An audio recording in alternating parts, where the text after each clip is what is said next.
आगे बढ़ते हैं। जेएम फाइनेंशियल सर्विसेज के राहुल शर्मा जुड़े हैं हमारे साथ, उनसे बात करते हैं मार्केट का टेक्निकल सेटअप कैसा लग रहा है। Rahul ji, good morning. एक बार फिर डिप्स पर शानदार बाइंग, क्या ये मार्केट इसी तरीके से रहने वाला है, करेक्शन शैलो, और क्या इस मार्केट में हर डिप पर फिर बाय किया जाए? या देखिए, एक इंटरेस्टिंग बात हुई कल। इंडिया विक्स ने बहुत रिकॉर्ड लेवल हिट किया और आई थिंक कहीं ना कहीं ये डायरेक्शन देगा हमें आने वाले समय में। तो हमारी जो इंस्टीट्यूट में उन्होंने एक रिसर्च की, उसमें 17 साल के डेटा में 4 बार हुआ है कि इंडिया विक्स 10.5 के नीचे गई है।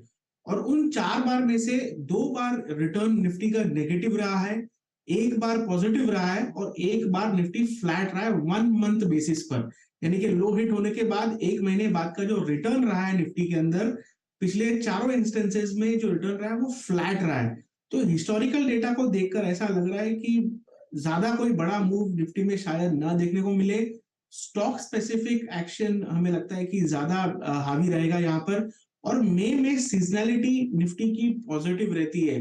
पिछले जो 10 साल का डेटा है उसमें मई महीने में 7 बार निफ्टी का रिटर्न पॉजिटिव रहा है और जो एवरेज पॉजिटिव रिटर्न रहा है वो 2.3% मंथली रहा है। तो इवेंट भी है साथ में। इंडिया विक्स ने एक तरह से इंडिकेशन दे दिया है कि ज्यादा फियर नहीं है मार्केट के अंदर। तो हमें कहीं ना कहीं लग रहा है कि Nifty range bound to positive bias के साथ यहाँ पर ट्रेड करेगा। अगर कोई महीने के बीच में डिप मिलती है आने वाले समय में तो आई थिंक बाइंग अपॉर्चुनिटी रहेगी। 22,000 का मेरे हिसाब से क्लोजिंग बेसिस पर बहुत स्ट्रॉन्ग बेस बन चुका है निफ्टी का। और खास करके अगले 4-5 सेशन का अगर मैं देखूं तो 22,500 का लेवल जैसे ही निकलता है तो मुझे लगता है कि शॉर्ट कवरिंग का एक और मूव ट्रिगर होता हुआ दिख सकता है। तो मैक्रो पिक्चर जो है वो थोड़ी रेंज बाउंड की है महीने भर के व्यू के हिसाब से। शॉर्ट टर्म में हमें लगता है कि 22,500 के ऊपर एक अगला मूव निफ्टी के अंदर चालू होता हुआ दिख सकता है। ओके, बैंक निफ्टी पर क्या व्यू बन रहा है? क्योंकि यहाँ पर फिर एचडीएफसी बैंक थोड़ा सा कंसोलिडेशन के मूड में आ गया है। या देखिए, बैंकिंग इंडेक्स में अगर हम डेली चार्ट्स पर देखें तो गैप एक है जो फिल नहीं हुआ है। तकरीबन 48,500 के आसपास ये गैप फिल होता है। तो मुझे लगता है कि एक मूव यहाँ पर एक्सपायरी के पहले देखने को मिल सकता है, 48,500 क्रॉस होता हुआ दिख सकता है। स्टॉक्स में एक तरह से cumulative like across the board buying देखने को नहीं मिल रही है। जैसे फॉर एग्जांपल मेटल्स में हमने स्ट्रेंथ देखी है, वैसा बैंक्स के अंदर स्ट्रेंथ कहीं ना कहीं लैकिंग है।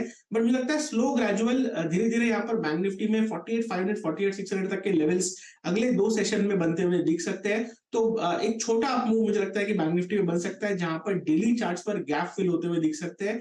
और जैसे कि हमने कहा कि ओवरऑल जो थीम है वो रेंज बाउंड का ही है। I think stock specific setup में जाकर आई थिंक रिस्क रिवॉर्ड भी बेहतर मिलेंगे और मोमेंटम भी हमें बेहतर देखने को मिल सकता है।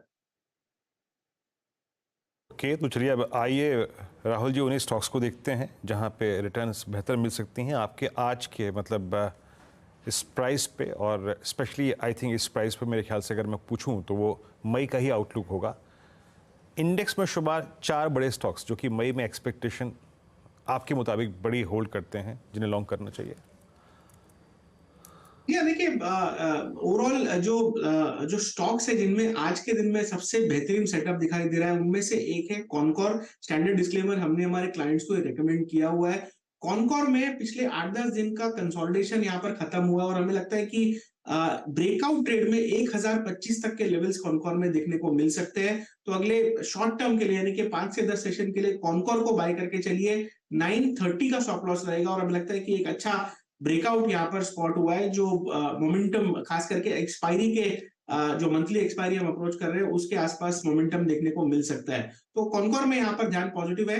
दूसरा, ऑटो में हमें लगता है कि काफी अच्छी मजबूती बनी हुई है। हमने देखा मारुति में अच्छी परफॉर्मेंस रही है।